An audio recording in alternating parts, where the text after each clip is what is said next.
Shouts out Big Steve. What's up, Big Brain MMA 160, UFC 309, special guest, first time guest, Luke from Sparring with Reality. How are you, mate? Doing good, man. Long time coming. I know my boy Lou was messaging me a little bit earlier, and it's like, finally, we got Luke and Steve together. So let's see how she goes. Yeah, he was. I gotta say, Lou is the main culprit. He's been frothing it in my ear for a while. But funny story, man. Back like a couple of years ago when I had my best year and I had a full-time job, I was like, I've got money to burn. Let's subscribe to some people, see what people are doing. I subscribed to your Patreon. I was like, yeah, not bad. He plays a lot of juice, but nothing wrong with juice. I like juice. Yeah. And then I unsubscribed, and then I made a Twitter, I think a year or two later. And then after Lou mentioned a couple of times, I went to stalk you and I was blocked. And I was like, oh, what the hell?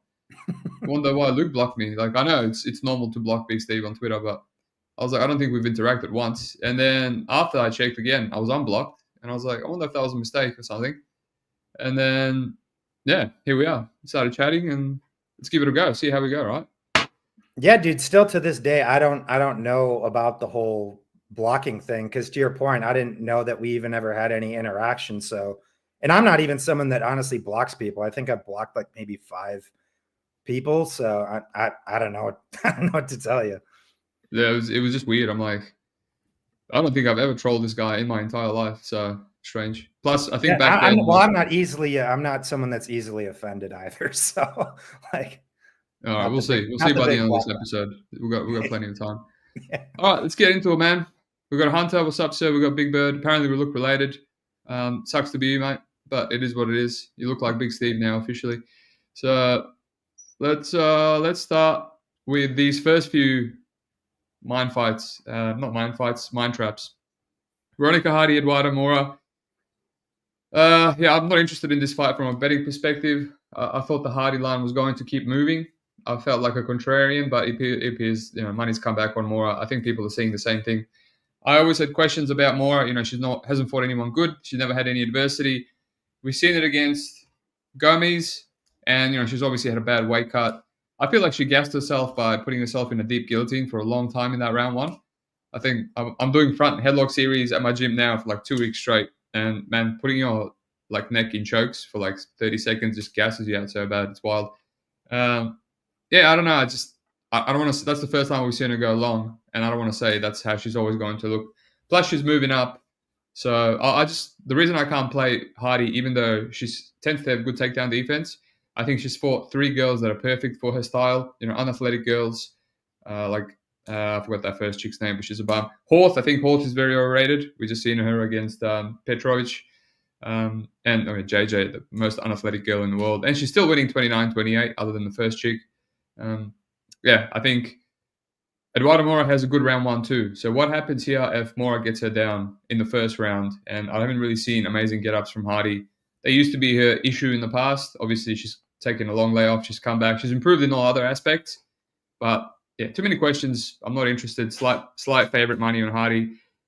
Slight dog money on Moura. No thanks. She could still have cardio issues. We'll see. What do you think? Yeah, this is honestly one of the ones I went back and forth on in terms of like who I was going to pick to win. Part of it's honestly like a market thing for me. I don't have a bet on the fight, but it's kind of hard to ignore. Like, Hardy comes in against Miller, big dog. Then Horth, I think she was like mid dog. And then I think she was like either a short dog or short favorite in the last fight against Aldridge. I think she was like a short dog. I don't remember. No, short favorite. I remember wanting to play her, but I couldn't. I just played a decision at slight dog money, which was also a shitty line, I guess. But yeah, I don't know. So there's just some like market things for me with her where like, if you kind of got in when the going was good with her, but now you're laying chalk with her. And I just, her margins are so small.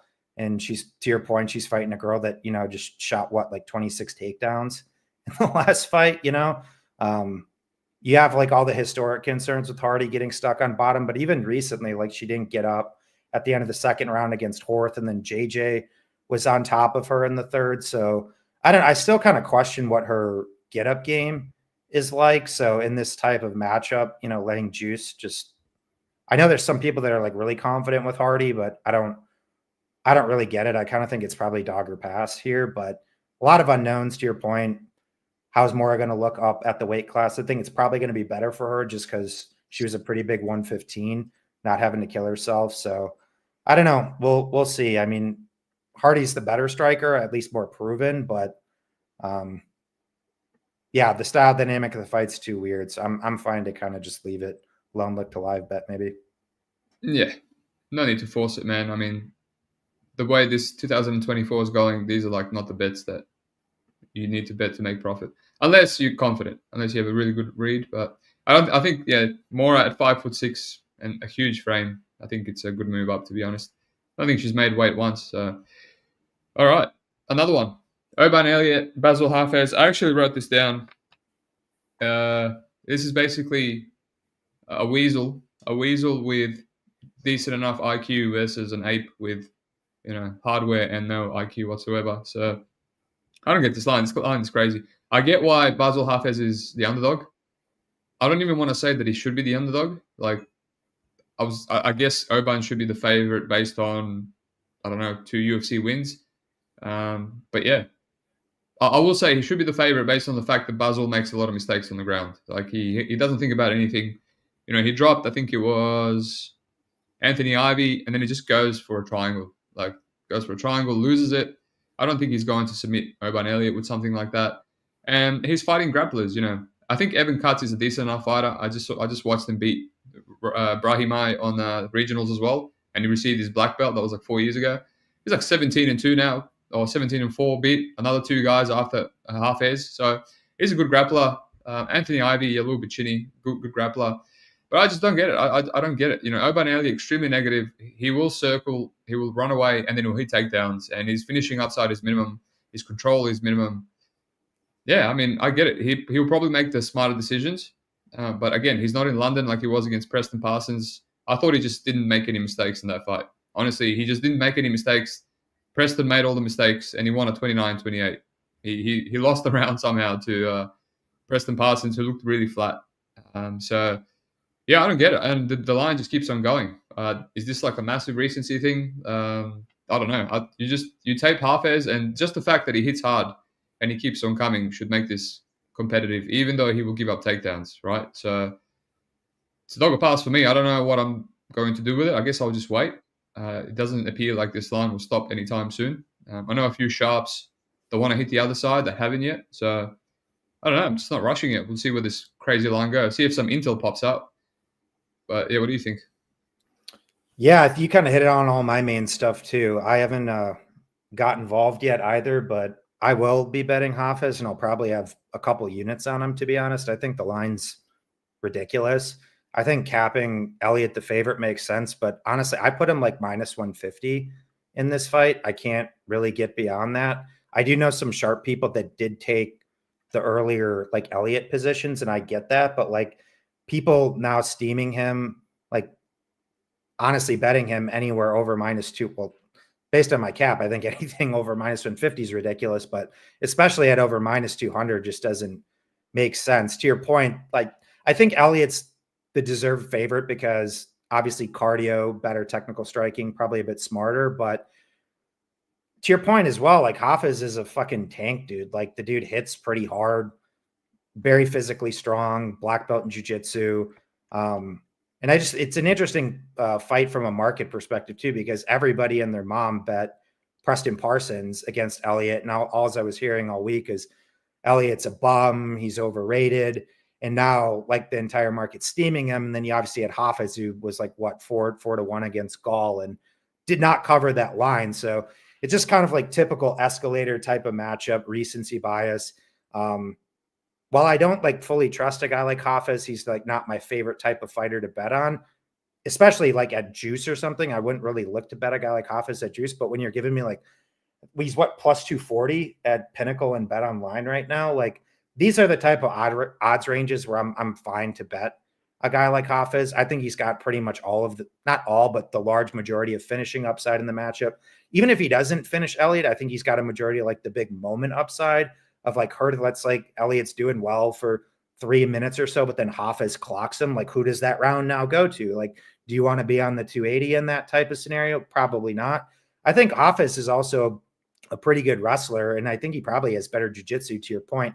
He's just kind of a bonehead there where he'll kind of be submission over position at times. But the last thing I'll say is I think with him also going out to Colorado now, and training with Weidman and Usman and Gaethje, Archie Colgan, and those guys, I have a little bit more optimism that his game planning and gas tank will potentially get a little bit better since he left the East Coast. So yeah, long-winded way. I mean, massive recency bias spot. I think Hafez is one of the better big dogs on this card.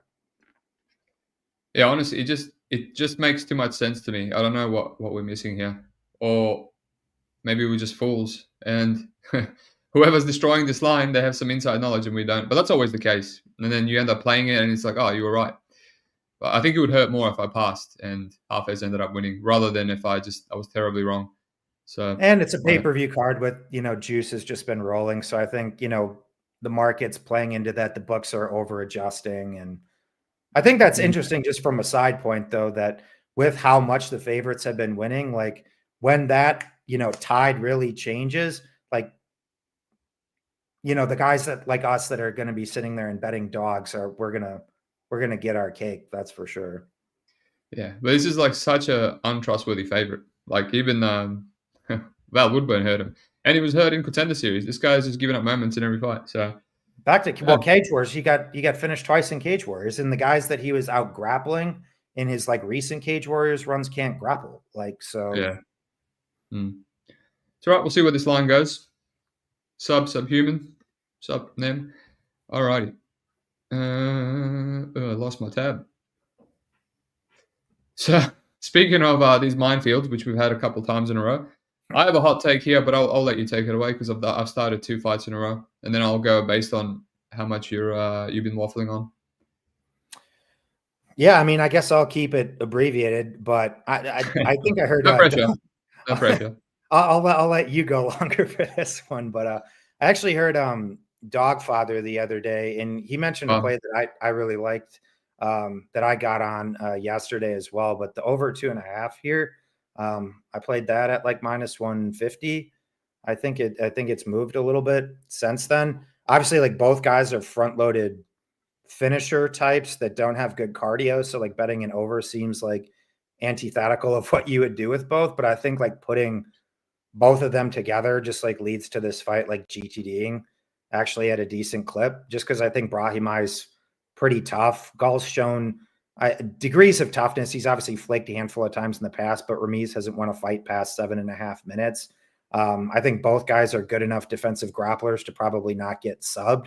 So I think probably the early portions of this fight may be a bit hairy, but I think if we get past, 7.5 minutes, I think this fight slogs over. So, but I actually think it's a Mickey Gall pass on the money line personally.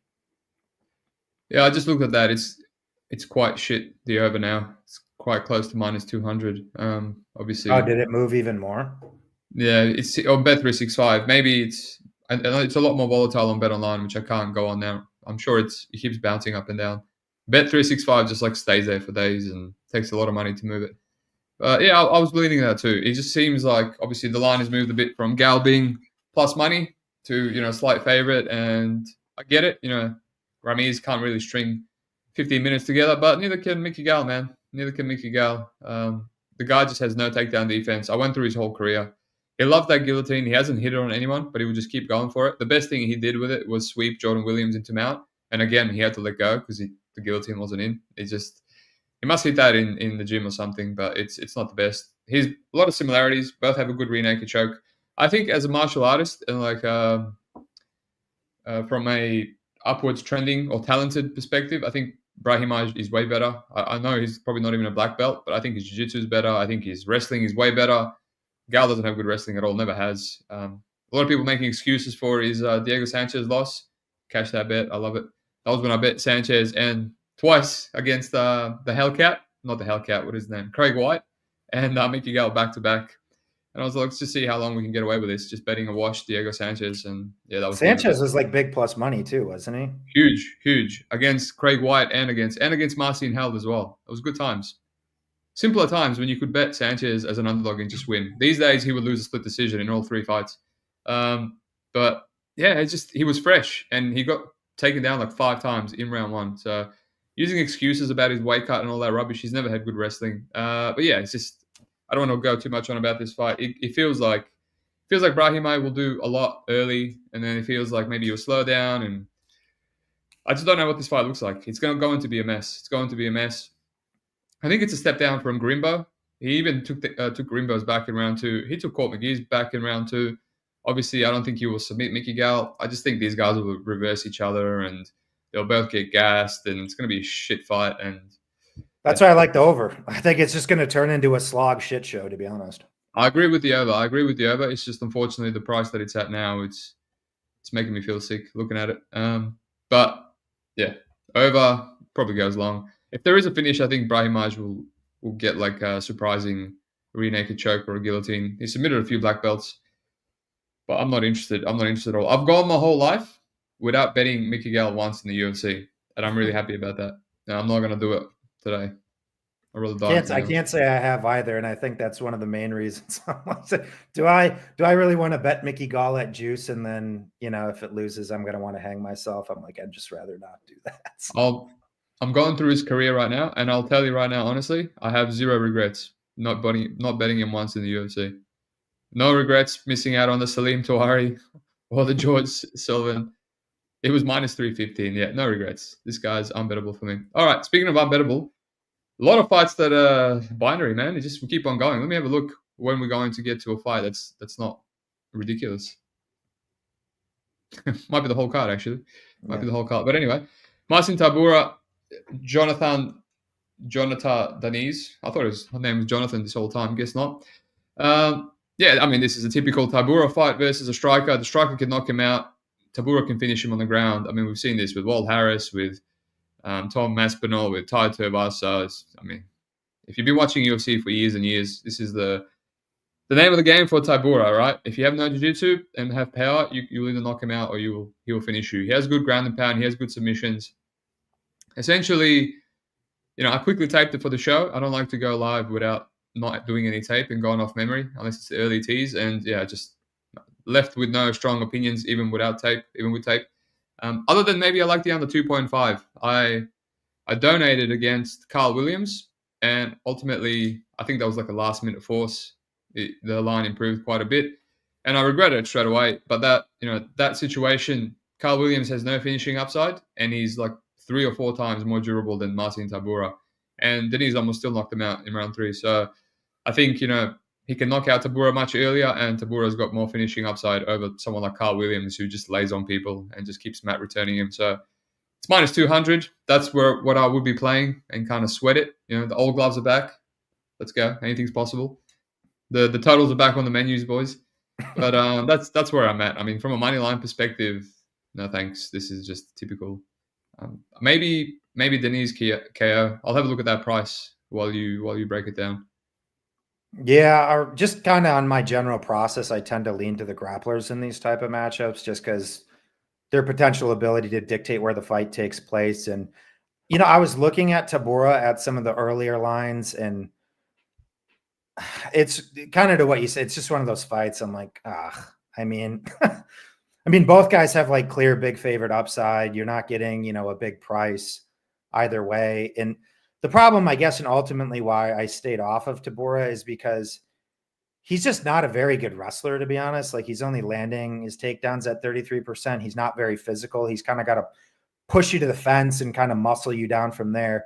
The thing that's interesting about Tybura, though, in comparison to the other 2 guys that Diniz has fought and got him down, is like Tybura's got a much more functional top game than Austin Lane or Carl Williams, who have like no jiu-jitsu at all, where like while Tybura's not a great entry wrestler, he's a really efficient top base guy. Like, usually when he gets people down, he either finishes them or they stay there the entire round. So I think that's like the high intrigue to Tybura, because I think he's far more live to obviously finish Diniz than Lane or Williams were, who have absolutely no top game and no jiu-jitsu at all. But I don't know. I'm getting weird vibes about the fight. Like, I ended up picking Tybura in my breakdowns, but I kind of feel like Diniz might bonk him. And I'm honestly a little bit surprised about the market movement. I didn't expect the market to actually go towards Tybura. I thought people were going to be betting Diniz here, so it's kind of one of the more interesting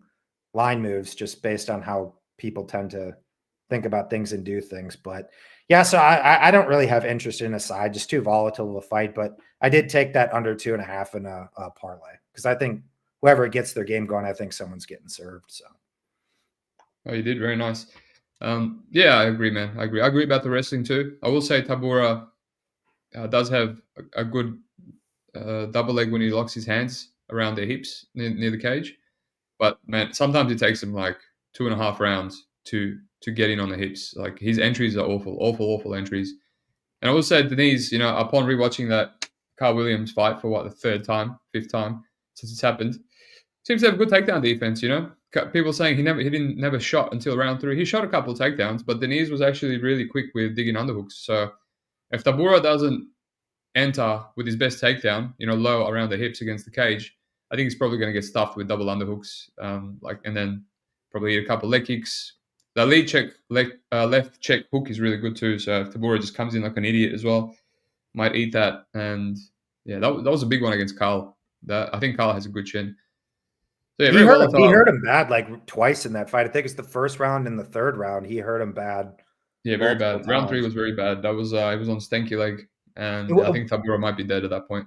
And real quick too, like one of the things that kept me off Tybura too is like, despite him having grappling upside in a lot of these fights, like sometimes he's not a guy that like the bell goes ding ding and he shoots within 10 seconds. He's a guy that likes to strike for a minute to 2.5 minutes, or like you go back to his fights with like Walt Harris, Greg Hardy. It's like he has to get hurt in those fights, or I think even Tai Tuivasa maybe. It's like the guy's got to get rocked before he's like, okay, now I need to wrestle. Then he wrestles, then he gets on top of those guys and he finishes them. But that's kind of my concern here with Tybura, that he's just also going to kind of not shoot within the first 2.5 minutes of this fight. And it's like he might just die in that time frame anyway. So just wanted to throw that in there.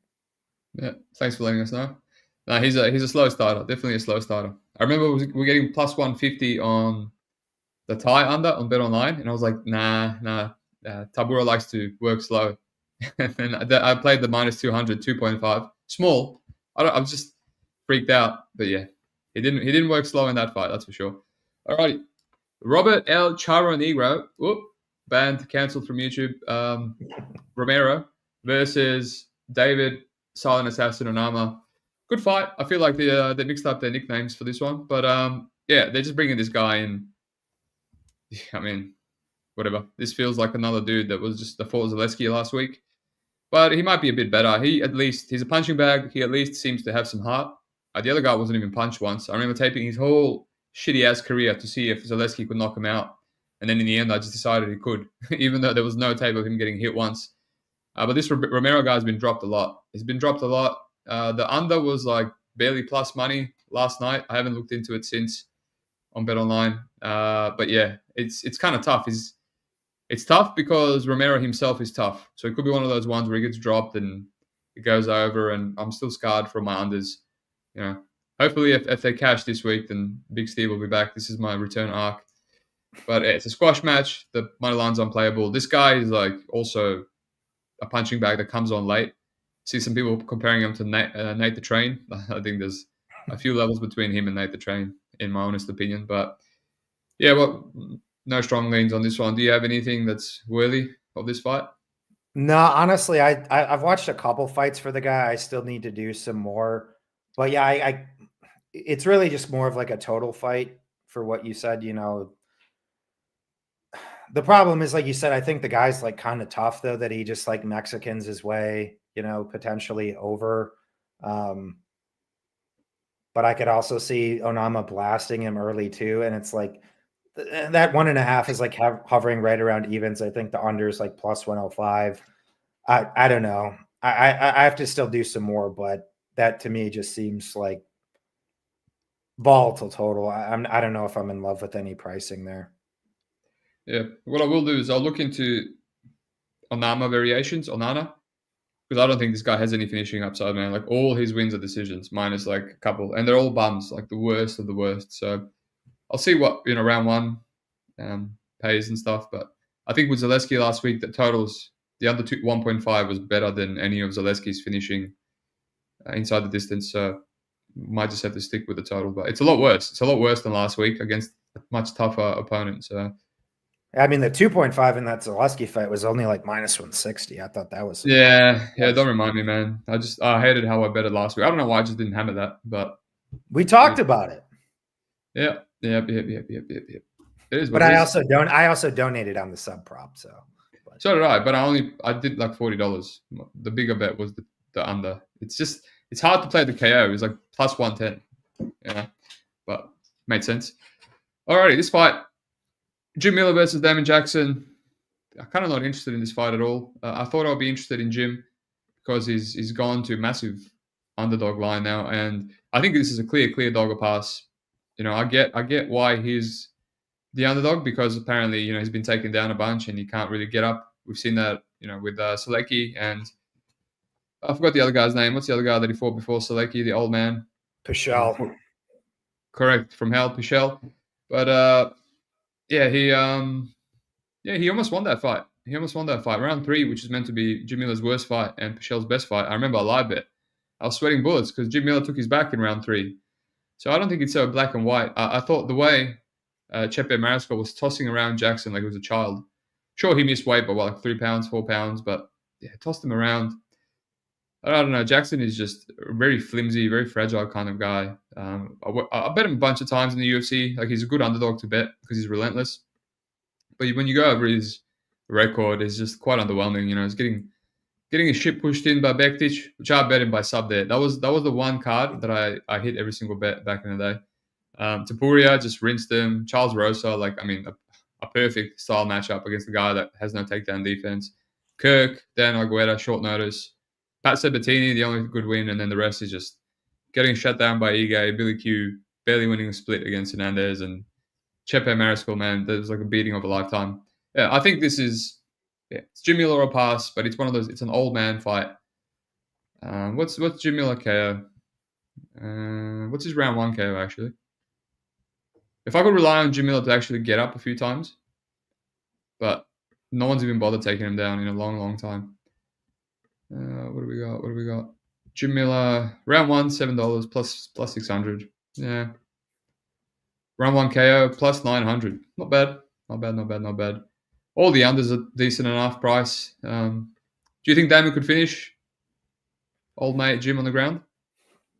I don't think so personally, and that's kind of why with what Pepe just put, I'm actually looking towards like overs GTD Jackson decision. I haven't played anything yet. I'm kind of trying to decide what I'm going to do, but in some variation, I think that's what I'm going to do. I understand if you're someone that's more on the Miller side, you're more inclined to look towards the under or obviously, Miller KO or whatever. I don't know. It's just, I kind of think Jackson is going to get going on the wrestling. I think round 1's going to be dicey. Miller could absolutely put him out. I think that's the biggest concern. But as someone that did bet against Jim in the Selecki and Pichel fights for the reasons of kind of what we saw in those fights, I'm definitely more on the Jackson side here. But the line kind of got away to where, minus 170, I don't really have much interest, but I don't think he has much finishing upside over Jim. Jim's a quality black belt. He's not knocking Jim out. So I think it's more just Damon Jackson, blanket enough top time, survive some early stuff from Jim and get the job done. But I still don't trust Damon Jackson on the feet in this fight. I do think he's live to die. I don't think he's playable at all. I don't care how good he looks. I will not be playing him. I think Billy Q is an easier matchup than Jim Miller, in my opinion. And we saw how that went. His gas tank is just unpredictable as well. Maybe it's going to be better at lightweight, but who knows? Pepe, Jim Miller's lost 9 decisions in a row. Correct. Luckily, he's going to get a KO here, so it won't matter. But yeah, that's probably how it's going to go. I'd rather just live bet Jackson, right? Makes sense. Well, that's what I was saying on Club and Sub the other day. Like, why would you lay 174 on at least Jackson moneyline pre-flop? If you're trying to take that position, just bet him live. Yeah. I do not see him having a smooth 30-27. Like, I don't think he's ever had that in the UFC. Yeah, there's probably going to be some sweaty moments. Yeah. All right. Speaking of sweaty moments, by the way, SC for all. You might be right, except winter's long gone and now it's summer here. So hopefully my summer arc is where it's at. Alrighty. Chris Weidman versus Eric Anders. What a shit show. I'm still regretting every day that I missed on that plus 150 Eric, and he just keeps on going.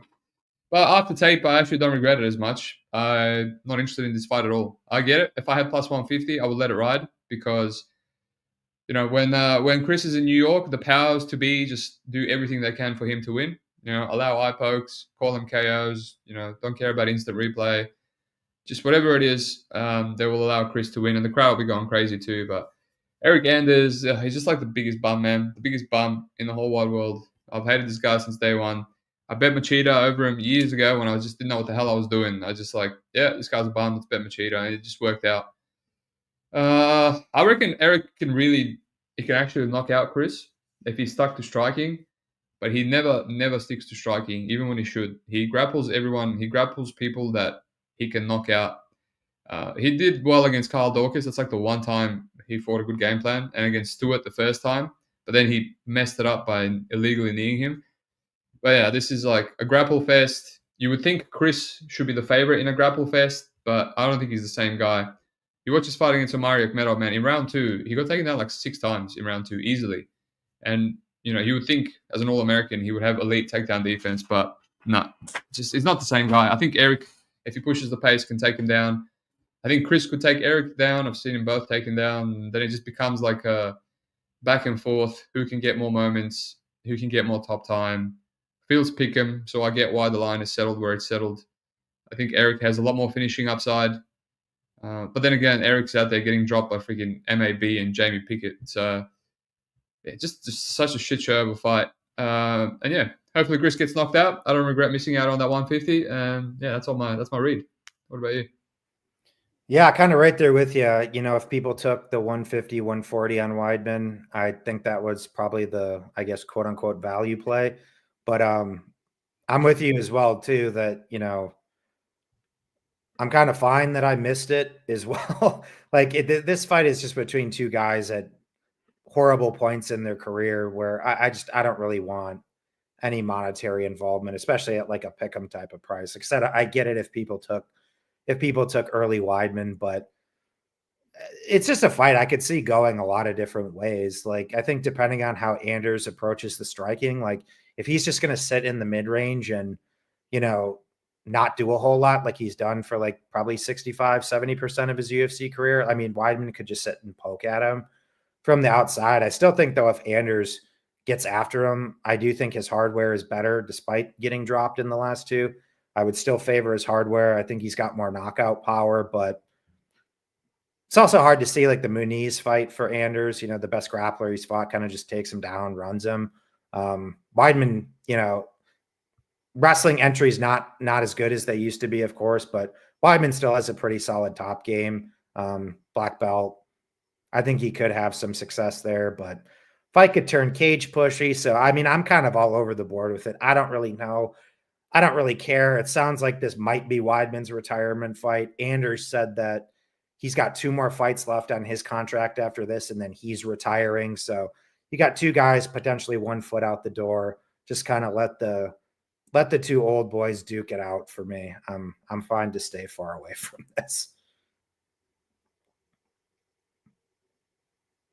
So I just muted myself. That's fair enough. It's a shit show. I will say, from a mental perspective, I feel like the Chris is a lot more into it. Like he's still as delusional as you need to be. He thinks he can go on a run, which is just retarded. Someone needs to talk to him. But yeah, I think Eric might have 1 foot out the door, whereas Chris is like happy to be there. He's come back from his injury. He's not even thinking about retirement. But finally, it's taken us what 1, 2, 3, 4, 5, 6, 7 fights that I think are just stupid, risky fights to bet on. And now we're on Jonathan Martinez, Marcus McGhee, and this is my first bet. So I will go one more time, and then I'll let you take over for the next few. I have McGhee at like what $1.80. I don't know what that is in percentages. It's 10 cents better than Pick'em or worse than Pick'em. I missed the Pick'em or slightly better, but yeah, I feel like this is like an aura bet. McGhee, yes, is 34. The biggest disadvantage for him is hasn't fought anyone on this level. But I don't think Jonathan Martinez level is that good. I think he's a bit flimsy. You know, he's a kicker. He's got the issues with his chin, with the hands. You know, if you shut down his leg kicks, he's a bit easier to handle. Marcus McGhee, I watch his fights. He can switch stances, which is my pet peeve. You know, if you do MMA and you can't switch stances, like what do you do in MMA? It's like it's not boxing, it's Muay Thai. You should be able to fight from both. So he can do that. His distance management is quite good. He doesn't stand there and take kicks. For example, like Adrian Yanez, who was my last tilting fade against Martinez. And then I passed on Aldo, which is great. Just felt even better about it all. Yeah, Yanez just took it all and returned. And it's like, you can't just take leg kicks and return without checking them. Like, eventually, you'll see what happens. McGhee moves out of the way, or he tries. He eats a couple, but the ones that he eats, he also tries to check. So I think he's got a lot of leeway here. You know, if he eats a couple clean, if it hurts, he can switch stances and then go from there. This is like an aura bet, right? There's a lot of questions. It's an aura bet. I think McGhee is on the way up. I think this is a KO over Martinez here. It's a good way into the rankings. I think he's special. He's striking special. He did slow down a bit against Bolanos in round 2. I had his juice line there when it improved right before the fight started. Obviously, money was coming in on Bolanos quite aggressively. It kind of looked like he was slowing down, but obviously he composed himself, still had enough to counter him and finish him with brutal combo. He's just a good fighter, man. I think he has a lot of layers to him. I think Jonathan Martinez might cage push him a bit. We've seen that against Saeed. We've seen it against Aldo, which is kind of like a desperation thing from him. Like, he was just holding Saeed against the cage for ages, and his coach was screaming, like, you need to go and do something. They obviously thought he was down.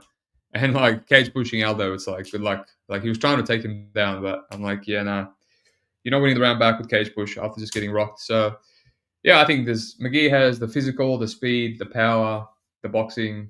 And, yeah, man, I honestly was considering putting 3 units on McGhee, but I think I'll be responsible and leave it at 2 at that line. I'll get a good return, $750, 1.5. I'll leave it at that. This feels like an old school Steve bet. If I add the KO, because I'm really confident, the KO doesn't happen and I just kind of eat into my profits. But I feel like the KO is live here too, especially with the old gloves. It feels, forget about John Jones. They're setting up my boy Marcus McGhee for a KO. Look into it. What do you think? So I actually bet Martinez. So, here we go. That's right. Yeah, dissension. Yeah, it's a pretty polarizing fight. I've kind of seen opinions. Sorry, I muted your mic because I don't agree with your opinion. So, all right, go. I've seen more people on the McGhee side, and I get it. Like, honestly, I'm actually still thinking of like buying out on Martinez. Like, I haven't fully decided if I'm actually going to keep it or not yet. But for me, like you kind of said, it's kind of an aura bet on McGhee, where for me on Martinez, it's more of a market-based bet. I just feel like it's a pretty big step up in competition from the 3 guys he's fought. I've been a big fan of McGhee, though. Like, I mean, I cashed on him in multiple fights now, so I'm not like a Marcus McGhee hater by any stretch of the imagination. I just think Martinez is a lot craftier than all of the guys that he's fought. I don't think it's as simple as that McGhee shuts down the leg kicks, now Martinez is screwed. I actually think Martinez's hands are a little bit underrated. I think he's got a good jab. It's just that if guys can like really start to overwhelm him and take him out of his game, that's where, he starts to make mistakes, which admittedly, Marcus McGhee is a guy that potentially can do that. But I don't know, man. I'm just not really convinced. Homeboy closed minus like 175 against Aldo in Brazil last time out. Everybody was kind of, really high on the guy. And now he gets kind of, beat by the aura of Aldo. I just thought he'd look flat in that fight. That's not taking anything away from Aldo, but you could tell that, that was 6-fight win streak for Martinez, has to go in there in Brazil and fight Aldo. He just looked flat to me. So I think the market in general is just pretty low on Martinez right now. Everyone's really high on McGhee. So it's, like I said, it's more of a market-based position. I think there's merit to both guys stylistically, but I personally lean a little bit towards Martinez. And another sneaky thing for me is like when McGhee comes into the pocket, I think he can square his stance up. And I think Martinez has some really cheeky check knees up the middle that I think might discourage some of the pressure from McGhee as well. So we'll see how it goes. Like I said, I might not even hold on to it. It's it's an interesting fight, but I lean Martinez personally. No, that's fair. That's fair. Nem kind of echoes your sentiments. Martinez, not the worst dog. Imagine what Martinez will do to McGhee's last opponents. But that's the thing. It's like, it's. I don't really like that argument because you fight who they give you and you run through them as you should, and then the rest you just have to fill in the blanks. I think that if McGhee has gotten harder opponents and he's knocked them out, then we would not be getting even such a close line in the first place. So this is like, because people think it's competitive, that's when you can get on McGhee before he blows up, and starts getting a ranking and things like that. But yeah, you can say the same thing for Martinez, man. Martinez, and I'm just addressing this fight because it's one of the only fights I have a bet on. So, like, Wash Cup Swanson, Vince Morales, Alejandro Perez, like this Ladishvili guy, I think they cut after that. David Grant, Thomas Almeida, Frankie Saenz, Andrew Yule. It's just, he only, like the last couple, Saeed, which was I thought it was a split, but I guess not. And the guy was gassed after 4 minutes. And Adrian Yanez and Jose Aldo, finally the level of competition is increased. So I think they're in the same boat. We've only just seen one of the guys. Because I've seen Martinez go up against these kind of fighters, I feel like I know what his level is at. I think he will struggle with boxers and more athletic people. Plus, his gym fell apart, right? I think Factory X is no more, and he's training with freaking TJ Brown in some garage, which is I'm not a narrative guy, but that alone makes me want to fade him. I think the best thing about their gym is the advice. They have a really calm corner. Mark Montoya, I love that guy. Probably one of the best cornermen. Subjective, but I don't know who he's going to be in his corner, but we'll see.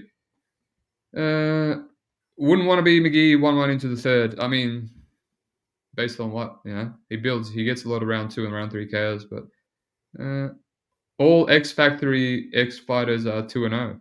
Oh, there you go. There's my aura bet. What's that? I said, there's my aura. There's my aura. I don't know. What's up, Iceland? I don't even know who else has been in there. Who else was in that gym that's full since it's disbanded? So was the Walla Factory X guy? No, or was he a Fortis guy? No, he was. I think it was a Factory X, but I didn't realize that his gym. He wasn't part of the gym when he fought against Old Mate. Because I don't really know when that happened, but maybe someone can fill me. I just heard about it this week. All right, Mauricio Huffy versus James Alontop. What do you think, sir? Line's ridiculous, personally. I don't know. I'm not one of these Ruffy type of people, I know he's another aura guy. But low volume sniper that doesn't wrestle, like, you just analytically, I hate that style, especially when someone's turbo juice, because, well, if you don't kill somebody, then like, what are your margins? I mean, they're kind of shit. Lontop, he's been hurt regionally, but he seems like a pretty tough guy. He throws strikes. I thought he struck competitively with Borchev, who's a pretty good striker who knocks out pretty much everybody he fights, at least when he wins. Didn't even hurt Lontop. So obviously 2 weeks for Lontop, but they pushed the fight to 165, so the guy doesn't have to cut shit to make the weight. I don't know. I just think pricing a guy with Ruffy's archetype at -750 against a dude from Peru, which traditionally produces just tough people. He's shown good cardio. I think he's a pretty capable striker. He's not anything special, but I mean, I don't understand pricing this Ruffy guy at -800. Yeah, no, I agree. I love Ruffy. I love Huffy. I played him in the Contender Series, and I think I just played his KO at like a minus square price. No, actually, I played the inside the distance because I didn't want to lose by like 10 cents, which was minus money. But that's Jamie Malarkey, right? You just know he's going to get knocked out half the time against anyone with power in his strikes. Just a little thing, Royval.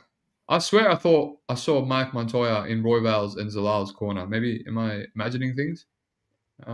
Maybe I am. Anyway, the under 1.5 in the Huffy fight, that's the only way you can look into it, right? But I taped it, and I mean, Lontop, I thought he had a good chin. He showed a good chin against Slava. I watched that fight. He took a lot of shots, man. He took a lot of shots. He took body shots, liver shots.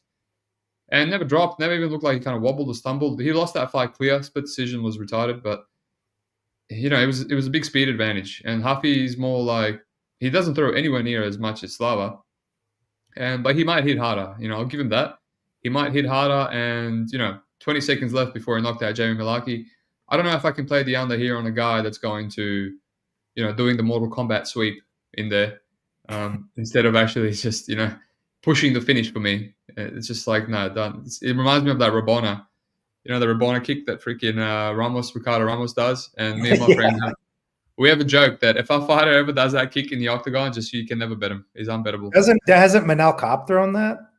Oh, yeah. Well, there you go. It just proves my point. It's just they're literally all brain dead. Every single fighter. And the other one is Vinicius Salvador. So there you go. Just focus on the freaking 1-2 and the jab, mate. Like, this is like Huffy's the type of guy that's going to hurt him, and then he's going to go for that Rabona kick. And then the bell's going to go and the under one cash. But yeah, he just seems very durable, so I can't do it. So that's about it. If anything, here's a good thing. Just KO on its own, right? Just KO on its own. $1.66. Again, no idea what that is in American. Maybe like -1, 16 cents away from -200. And yeah, it gives you, I guess, 3 rounds of him beating the crap out of him and just maybe getting a late KO finish, because he is a nutritional guy. He has round 1, round 2 KOs, and Raymond Magomed Dalia fight, extremely low output, and he's still got the KO with 15 seconds to go. So it could be one of those. Might not want to let his hands go. But James Lontop is a punching bag, so maybe he breaks him late. But yeah, the under is not even that much better. It's like 30 cents better. So just play the Mauricio KO. And then hope that he does it within 3 rounds. But I don't like the fact that they're not cutting as much weight either. It just adds to the durability of Lontop, who I think has good durability. All right, let's move on. A lot of opinions here. Huffy round 2 KO, that could be good. 2-3 maybe. Fade round 1. Again, Mullarkey almost made out of round 1. Extremely chinny guy. Big Steve, are you betting the Tyson fight? I will do it if you stop typing in caps lock. I promise. Huffy sub. Yeah, I mean, outside the box, anything's possible. Yeah, I think if you want to donate to Lontop, I'll do live bet personally. Again, hate to sound like a broken record, but all right, let's move on. To another favorite fight of Luke. He told me personally, off the record. Karine Silva versus Viviane Araujo. I'll let you take it away, sir, since you just couldn't wait to break it down. We did not discuss this in the back. What the hell? You just broke kayfabe, dude. What the hell? Yeah, I did. I broke kayfabe. You could have used a better fight for at least this one. You could have said. Well, enjoy, guys. This guy's never coming back on the show, so you got a few more fights. Yeah. I don't like this fight, honestly. Both girls have been an absolute bonfire of money for me. I've tried to fade Karine Silva multiple times unsuccessfully. I've tried to bet Viviane Araujo multiple times, and of course, those are the fights where she just decides to do stupid things and like smoke 50 cigarettes before the fight. So yeah, I don't really have much interest here. I think the line is kind of ridiculous because I don't really see where Karine Silva is like marginally all that much better than Araujo, like outside of her being younger and probably having more finishing equity, but she's been outlanded at distance in most of her fights so far in the UFC. Vivi's a pretty capable boxer. Karine Silva will play guard. So it's like if Vivi gets on top, like, do you want, minus 300 Karine Silva? I don't really get that. I don't think Silva's gas looked that great in round 3 against Lipsky either. Araujo is a pretty big step up, but like I said, man, she's going to be 38 years old in like a week. And I just don't trust her. Like I sold my stock with Araujo after the Reboss fight. Like that fight went just like completely polar opposite. I was like, I think Vivi has more power. I think she's got more KO upside. I think she's got more wrestling upside. And like the whole fight was like a complete inverse of what I thought. And I'm like, yeah, that's when I sold my stock with her. She's just like a head case. She's so inconsistent. I can't trust her, but I think you get a good version of her in this fight. I mean, I think the line's kind of ridiculous personally, but that's just me.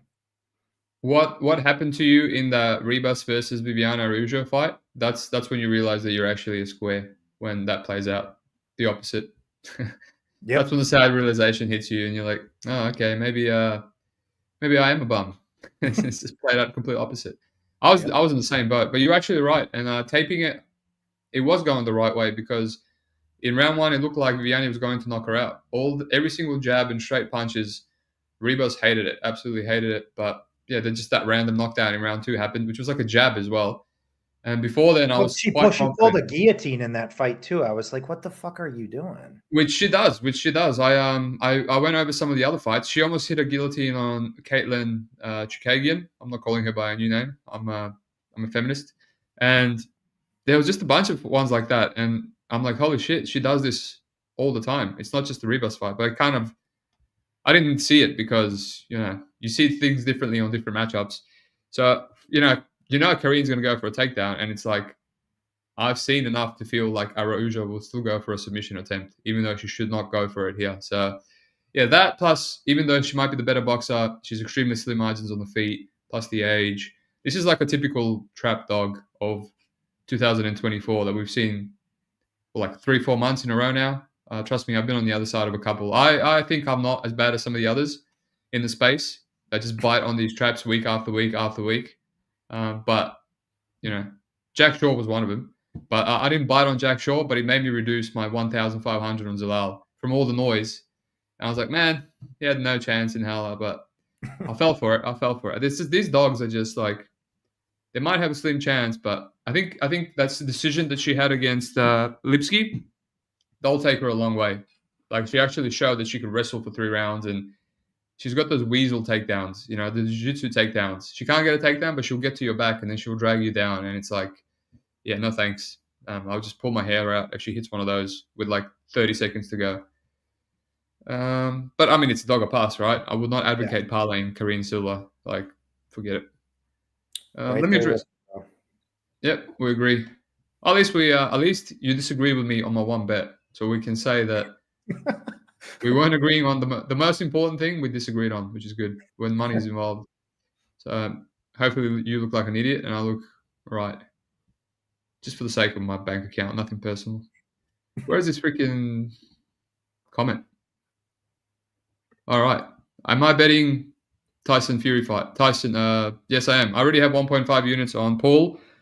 I'm starting to hate it the more the day goes, but I was looking for every reason to be contrarian.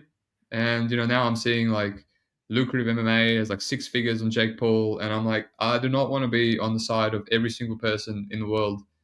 And then I see Man of the Library has 40 units on Tyson, and I'm like, oh, this is it.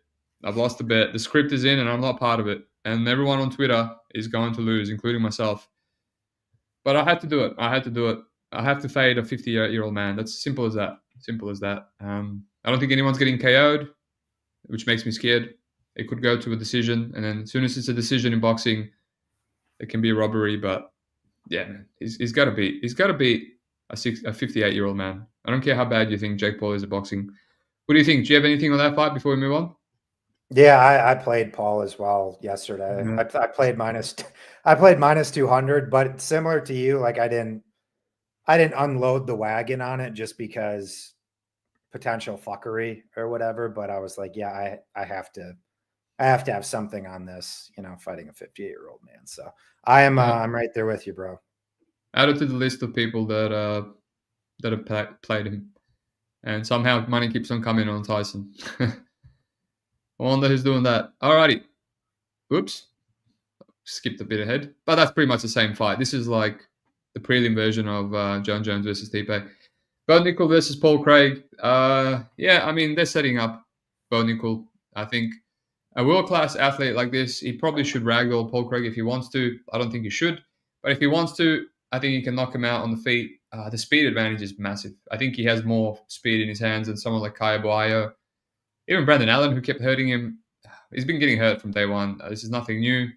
Yeah, so I think this is the same price as Mauricio Huffy, the KO. And again, I got burned on the under I didn't play the under. I played round 1, which is minus 200 against Brundage.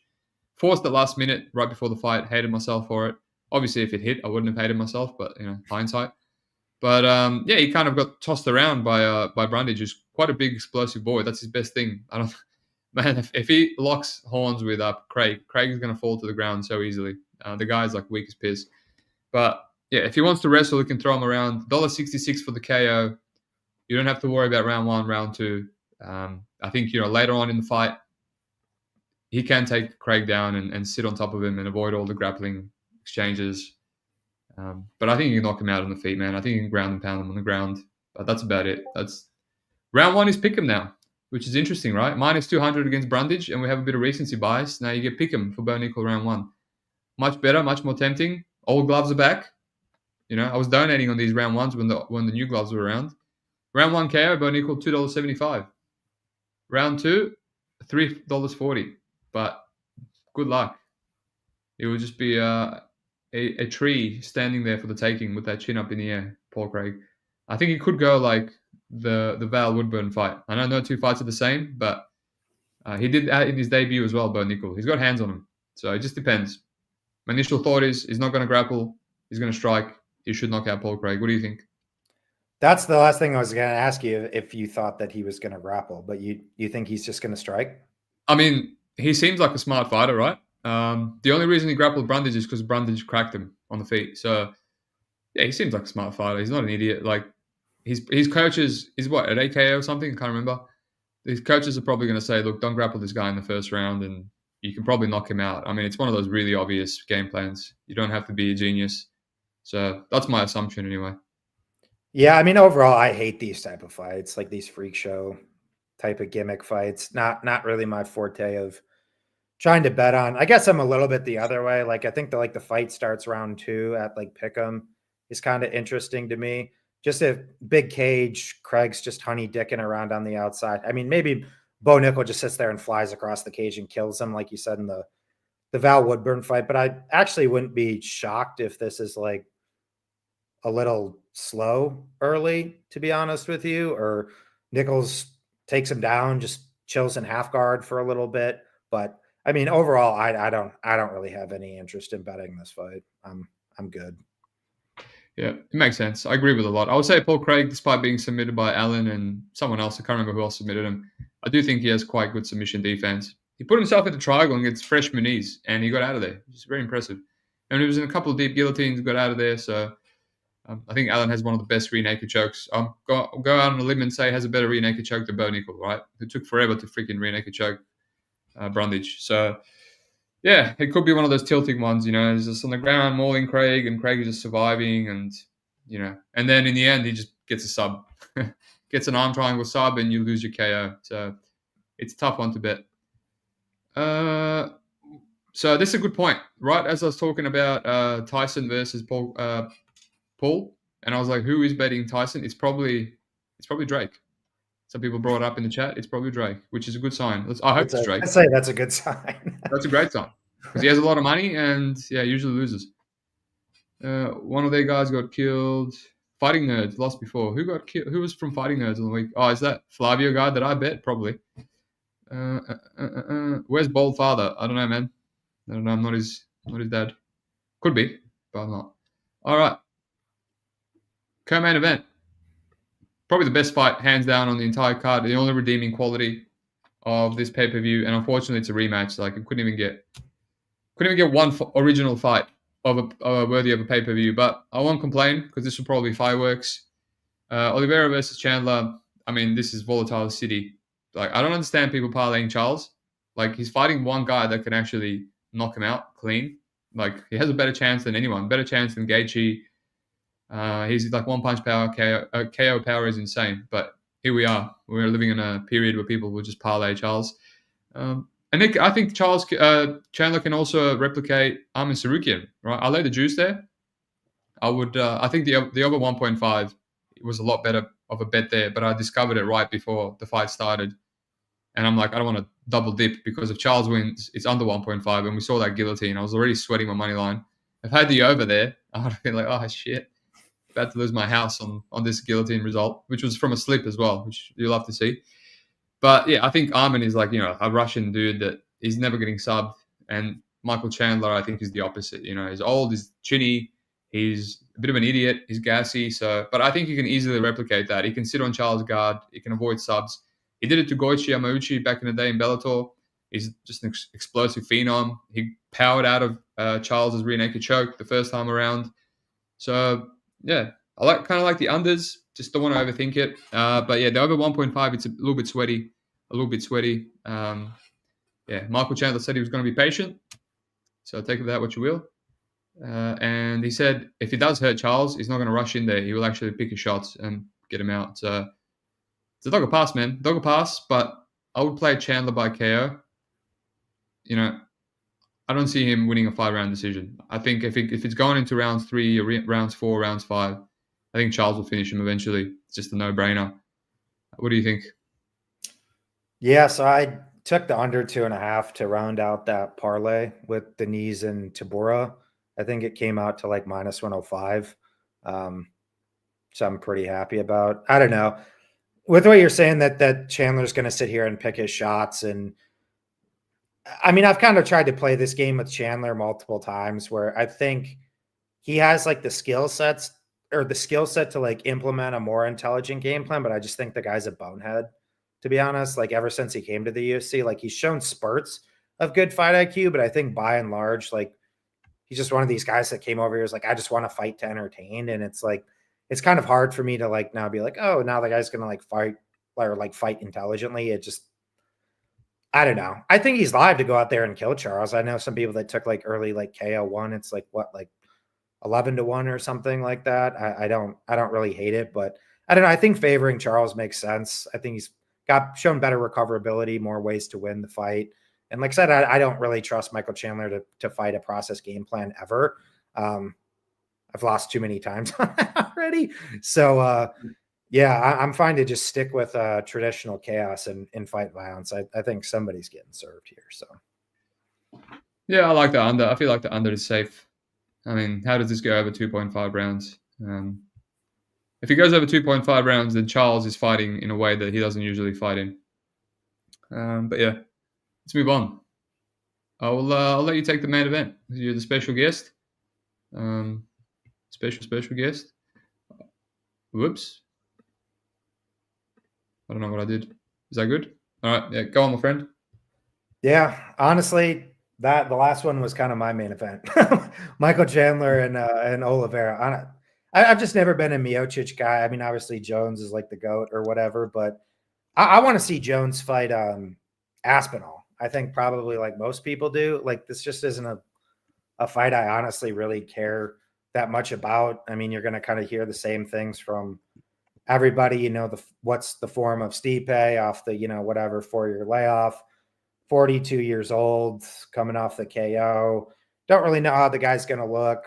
Probably pretty bearish signal overall. On the flip side of the coin, though, I mean, how John Jones is going to look still, it's been another layoff for him. We only saw 2 minutes of him at heavyweight against Gall, where, the homeboy went out there and did what he needed to do, right? But, I mean, we still didn't really get many questions answered of, John Jones is a heavyweight, because in the 2 fights prior, he looked like shit against Reyes and Santos, right? So I don't know. It's just honestly not a fight I really care that much about. I know a lot of people are playing overs here, Jones decision. Just in a fight where I question the form of both guys, though, I don't have interest in that type of stuff. Stipe might show up here just looking like an absolute corpse and Jones just like kills him or something. Or like I said, some of the questions on Jones, I mean, Stipe's got raw knockout power too. So I don't know. I guess I don't necessarily like fully, I understand where people are going with it, because Jones's fights traditionally tend to extend. So I get it. I'm not delusional about it, but I don't know. I can just see like Stipe showing up looking like a corpse and Jones just like kills him. So I'm fine to sit it out. Yeah, that will definitely happen. That's my theory. I think I mentioned on the early teas, the first time they and if you don't like conspiracy theories, it's unfortunate, but you'll have to sit through it.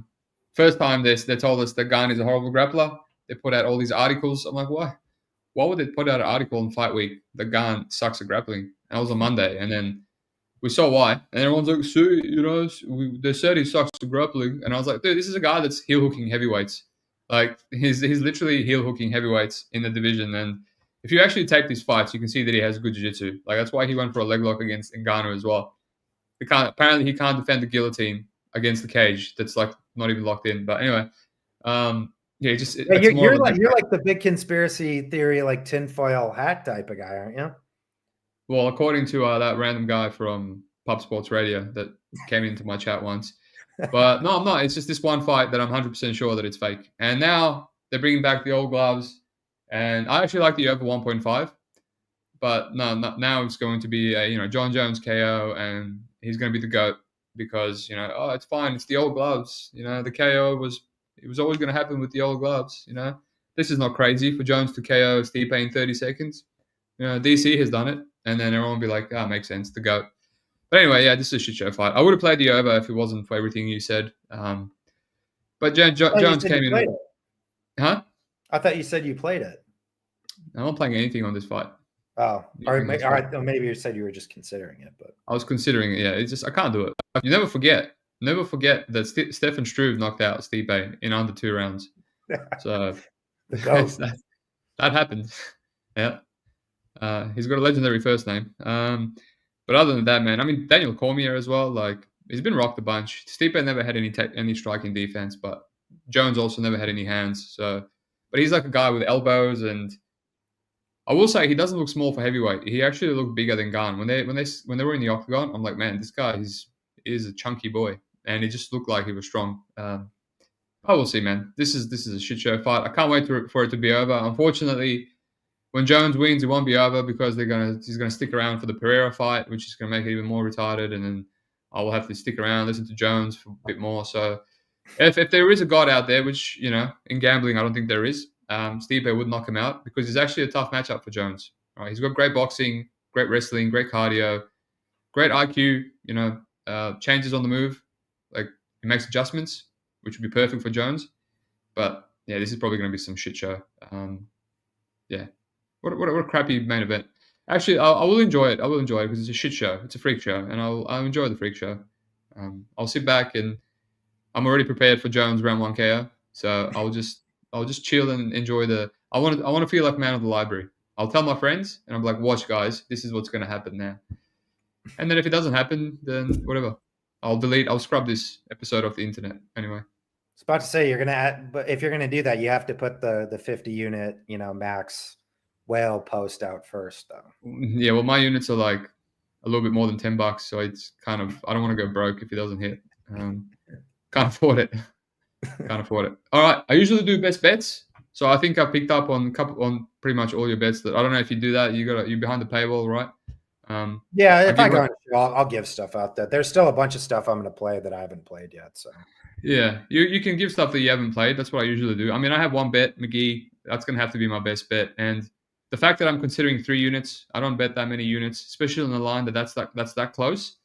Yeah, my gut is screaming I have to play it. So I think that's my best bet, McGhee. I think KO is live as well. Other than that, I think I don't want to say Hafez, but Hafez just seems like a no-brainer. I will lock it in for sure. And I think some of these really juicy unders, like the Bo Nickal under and Charles Oliveira under 2.5. It's worse than minus 200, but if you want to play ends in round 1 or 2, I think that's probably safe. And if it's not, then so be it. Like, how does this fight look if Chandler doesn't knock him out or doesn't get knocked out in the first 2 rounds? So yeah, what do you got? Number 1, you can give me 1 or you can give me 2, up to you. I guess I would have given the Gall Brahimaj over, but that's kind of moved a little bit. But I still think the GTD you can probably get around the same price, like a minus 140 or so. So I guess I'll give that out as my best bet, the Gall Brahimaj GTD. Yeah, nice. Yeah, brave man. When the old gloves are back, play GTD. Yeah, a lot of these dudes going back and forth about some fights. I will say, I think I got 4 units on Sheffel, against Mateus Sheffel and KSW. So that's, if you listen to the KSW show, you already know. So, man, I've also got 1.5 units on on Jake Paul. So I think it's a weekend where I'm very confident in like one bet per event. So hopefully all of them hit. And then I'll see what I'll force on the UFC. Cage Warriors I haven't even touched. I assume you don't do Cage Warriors? I try to get to regional stuff when I can. I'm just really busy. So it's usually more like in like UFC off weeks or something. I look into more stuff, or if someone like says something and says you need to, go take a peek at this, I will. But yeah, man, I'm just someone that does like a lot of tape. So I don't have the time to look into all the regional stuff as much as I'd like to. Fair enough. You want to plug anything before we go? No, just hop over and look at my Twitter, SWR_betting. You can find all my stuff there. Yes, and who knows? Maybe in the future you'll see Luke in the Big Brain MMA Discord as well. We'll have a little chat. But other than that, like and subscribe. Peace out. Thanks for listening.